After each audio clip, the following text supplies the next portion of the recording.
is exploiting your lower self, and it's keeping you trapped in low levels of consciousness. It's making you stupid, it's making you dull, it's making you numb, it's making you anxious, it's making you depressed, it's making you insecure, and it does this unconsciously. Collectively, we are a very unconscious species. We act very mechanically, and we have all sorts of unconscious mechanisms within our businesses, our education, our politics, within our culture that keep us acting unconsciously. We also have very deep inner mechanisms that we are ingrained in, psychological patterns that also keep us stuck.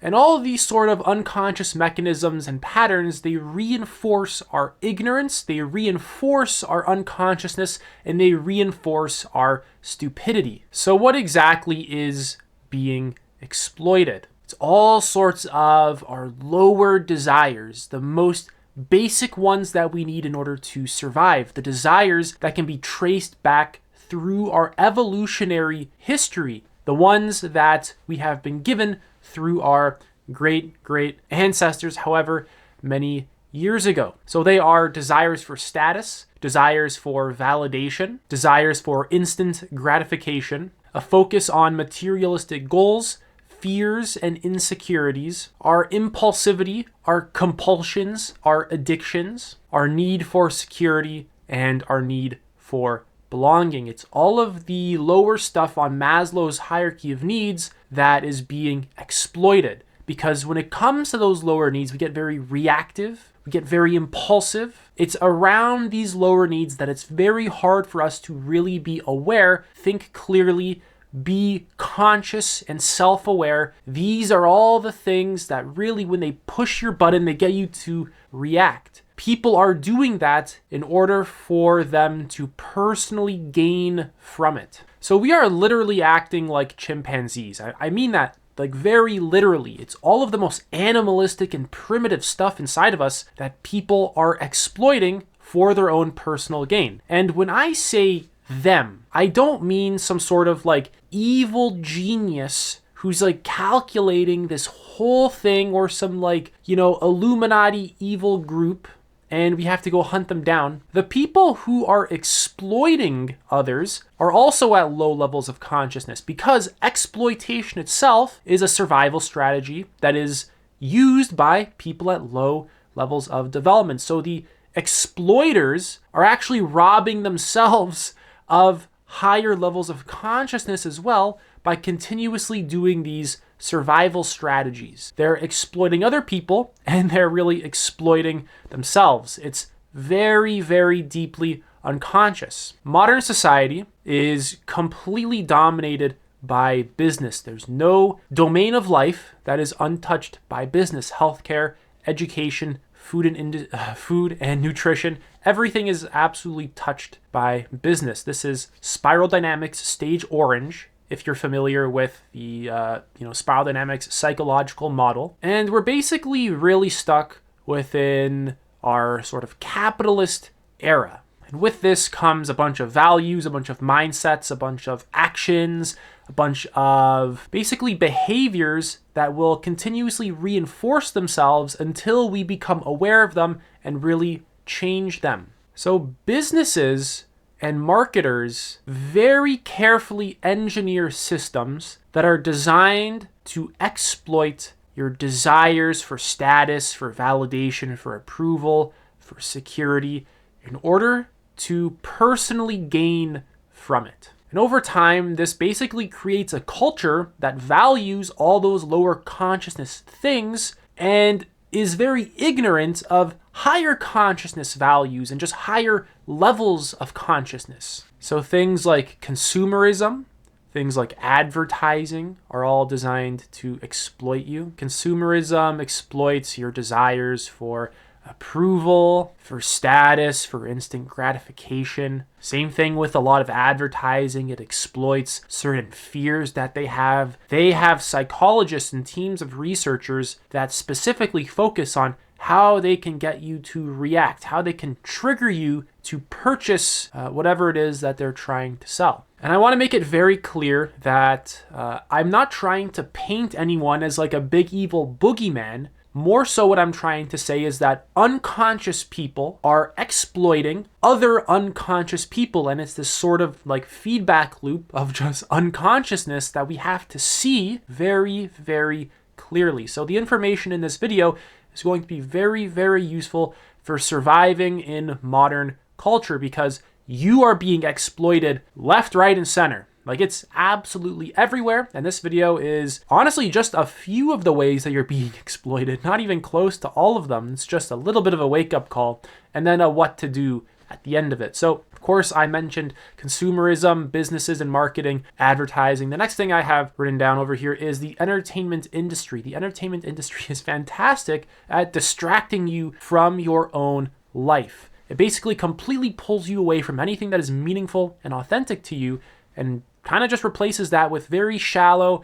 garbage for the most part. Most entertainment is kind of just promoting drama, violence, gossip, sex. Once again, it's all those lower needs. It's all of the most animalistic, primitive stuff that it's targeting because it knows it can get that reaction out of you. It knows that it can grasp your attention and get you addicted to it. Social media is next on my list. They are fantastic at exploiting your needs for validation, for approval, for status. This is how they survive. This is how they live.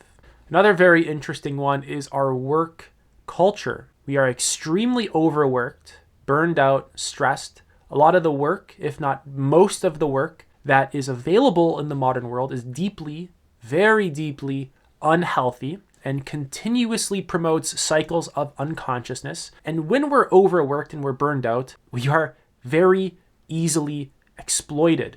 We make even worse decisions, right? We go home and we eat junk food, which I'll be talking about later, because yeah, the food industry exploits you quite a lot too. We zone out to Netflix, the entertainment industry. We scroll on our social media, right? When we just don't have energy, we just kind of start to zone out. In order to not be exploited, you need to be very clear and you need a lot of energy so that you can continuously engage in, with the world in a healthy way. When you're kind of numb, dull, exhausted, you're not really going to be clear. You're not going to be engaging with the world in a very meaningful way. You're kind of just zoning out. So a lot of the work that is available makes us sick. It's repetitive, dull, meaningless, and is just impacting the people that we are selling our goods to in negative ways. For example, fast food, right? A cashier is not a healthy job. Standing there still all day just selling burgers is not healthy for the cashier nor the person eating burgers. And meanwhile, there's someone who's profiting greatly off of this. Also, the hours that we work in a week, the 40-hour work week model was first invented in 1926 by, I believe, Henry Ford. And by 1940, it was the standard in the USA. That's almost 80 years ago. And quite a lot of things have changed, right? Technology has changed. We haven't, though. We're staying stuck within the exact same pattern. We are not adapting to a lot of the changes in the modern world. There's a lot of tests, for example, that show that the 32-hour work week, the 4-day work week, actually increases productivity because counterintuitively allowing people to rest gives humans the ability to think clearly, to be clear, to be more productive, to be more sharp.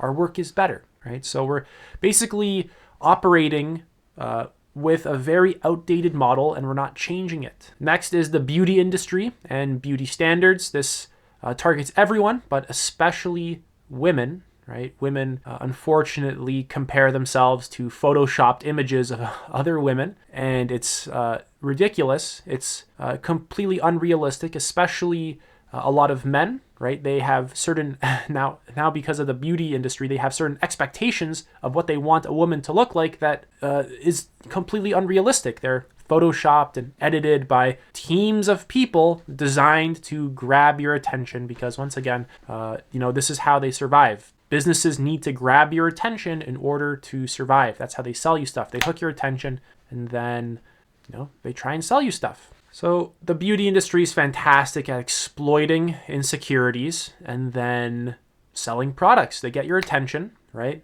usually by exploiting you, by poking you with some kind of, fear button, like, you want to lose those 20 pounds, right? Look here, we have this product that'll help you. So we have this routine, this diet plan that's going to help you to lose 20 pounds, right? Oh, you don't like that pimple on around the tip of your nose?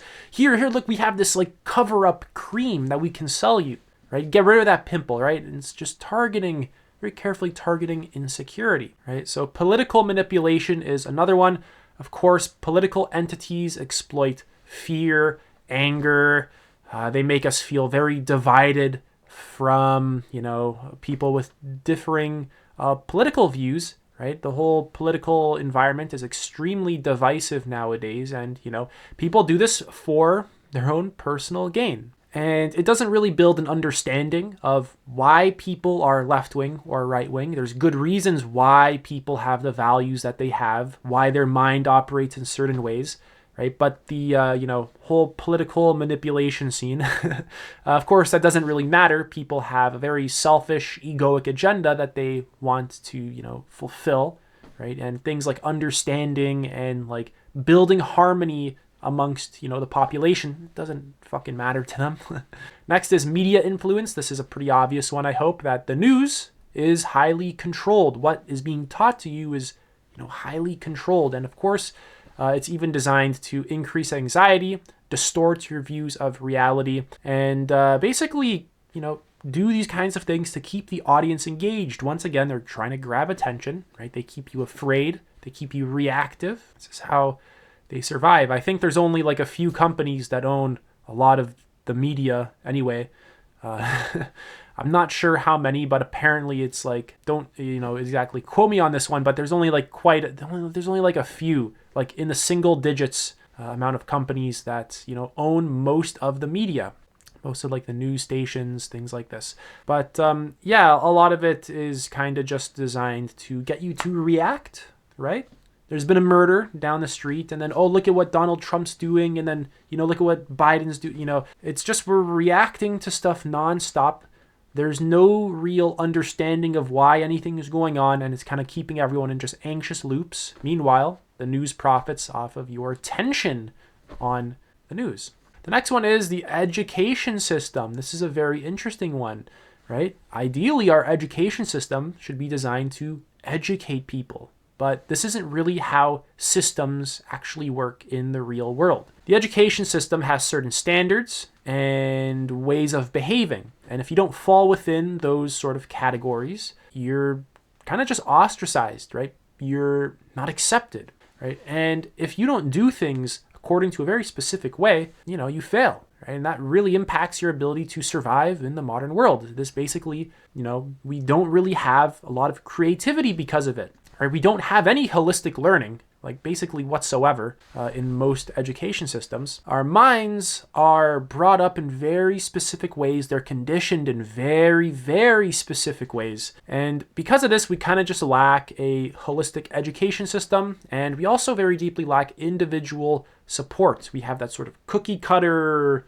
model to our education system. There's no real emphasis on like, this kid's individual personality and like, what should this kid even be learning? What kind of strengths does this kid have? It's more like we throw them all in a classroom, like they're a bunch of cattle and, just kind of factory farming. Even funnier, you're not even taught that society is going to exploit you in school. You're never taught that. Instead, you're kind of taught to just kind of go along with it. Right? You're taught to, go to college, right? Spend more money in college, right? You're not really told to seriously contemplate society. You're not told to question society. You're kind of instead giving multiple choice tests. You got to memorize the information. And if you don't, then your parents will probably be mad at you and your teachers will think you're a failure. There's obviously, a lot of really good teachers too, right? But generally, the sort of patterns of behavior of the education system do not foster a very high consciousness world, clearly, because if they did, then we would be living in a very high consciousness world. So because a lot of the information that is put into the education system is highly controlled as well, this minimizes freedom and genuine exploration of reality, reducing creativity and, once again, holistic learning. First and foremost, education is obviously a business. This is not a secret. That's basically how it survives. And the primary role of any living system is to survive. So any living system whatsoever, whether it's a human, ant colony, an education system, a political system, right? They actually want to survive. Systems have qualities of like living organisms. The education system wants to survive, and how do they do that? They do that by making money. They don't do that by educating people. So the number one value of the education system is to survive, not to educate people. And of course, the costs of a lot of education are ridiculously overpriced, and they put people in debt for many years, making them insecure in their lives. Everything here is very, very nuanced. It's not like everything here is like a 100% sort of awful, but there's definitely dominantly what's going on is exploitation and low consciousness behavior within our modern society. And without becoming aware of it, it's too easy to just get manipulated by it. The next is our food industry, which I can basically sum up in 3 words: salt, sugar, and fat. And basically what's going on there is they are manipulating your natural desires for salt, sugar, and fat, things that our ancestors, basically our desires for those things, emerged in our evolutionary history. Those were the things that helped us to survive. They tasted very good, right? Our receptors are telling us like, eat more of this, it helps you to survive. Basically, if we,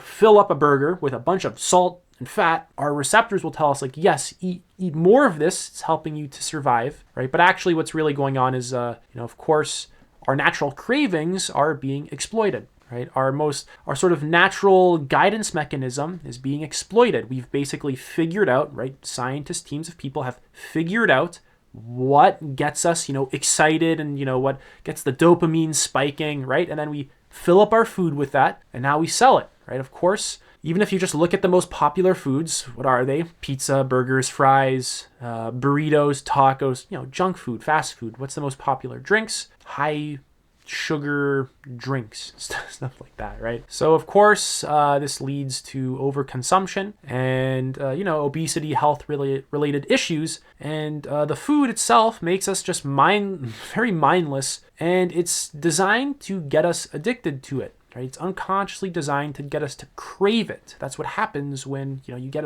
hooked on McDonald's or Taco Bell or you see all these sort of highly stimulating foods, right? They're all there to just get you to crave them so that someone makes money off of your cravings. And really, this just makes us stupid. Like, we become stupid for eating the food, and the guy at the top who just makes a bunch of money making other people stupid by selling junk, he also becomes stupid because his value system, right, isn't going to take him to high levels of consciousness and like true intelligence. It's just going to leave him stuck in cycles of like greed, wanting more, craving more money, right? So his cravings are being manipulated, our cravings are being manipulated. It's a vicious cycle, right? The next is, of course, social norms.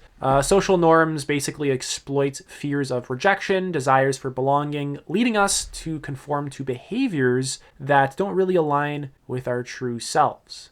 And when we aren't in alignment with our true selves, life is pretty uncomfortable. When we aren't clear about our personality type and the sort of strengths that come along with that and the values that we have, and when we don't act in alignment with those things, we actually feel a lot of pain. Like, we actually don't feel connected to ourselves. We feel like what we're doing isn't really what we're supposed to be doing. We are confused, can't really listen to our inner compass very well, right? And we actually get kind of stuck when we're just thrown off course repeatedly by social norms, and we're conditioned with this at a very young age. All these things we've been conditioned with at a very young age. When was the first time you ate junk food, huh? When was the first time you ever scrolled on social media, right? A lot of the young people nowadays are especially getting conditioned with it. I see very young people scrolling on TikTok. And of course, I want to say that everything here is very, very nuanced. Like social media, for example, the reason why it's so toxic is because it's a reflection of our own consciousness. It's a reflection of our own psychology. It's a reflection of our own values. There's most definitely a way to have a healthy social media.